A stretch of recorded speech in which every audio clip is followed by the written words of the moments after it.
शासनाच्या प्रस्तावित नवीन शक्तीपीठ महामार्गाला विरोध करण्यासाठी बोरोडे तालुका कागल इथे सायंकाळी 7 वाजता शेतकऱ्यांची सभा घेण्यात आली। शक्तीपीठ महामार्ग हा विकासाच्या नावाखाली निसर्ग आणि शेतकऱ्याचा घोट घेणारा प्रकल्प आहे। या प्रकल्पाला राज्यातील तमाम शेतकरी, ग्रामस्थ आणि पर्यावरण प्रेमींचा तीव्र विरोध असून हा महामार्ग रद्द होईपर्यंत आमचा लढा सुरूच राहील।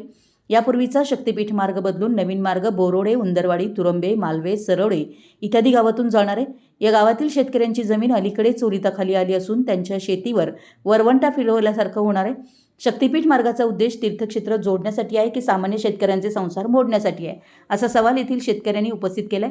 शेतकरी संघटना जिल्हाध्यक्ष अजित पवार, जरग सर, तानाजी साठे, दत्तात्रय पाटील, युवराज पवार, डॉक्टर जगदाळे, संभाजी फराकटे, पांडुरंग खाडे, सुनील मगदूम, धनाजी फराकटे, सत्ताप्पा साठे, दत्तात्रय पाटील, आनंदा साठे, जयसिंग पाटील, बाजीराव साठे, डॉक्टर रमेश चौगुले, स्वप्नील फराकटे, सत्ताप्पा कुरळे यांच्यासह शेतकरी बांधव व ग्रामस्थ मोठ्या संख्येने उपस्थित होते। मराठी एस न्यूजसाठी मुरगुडहून सर्जेराव भाट।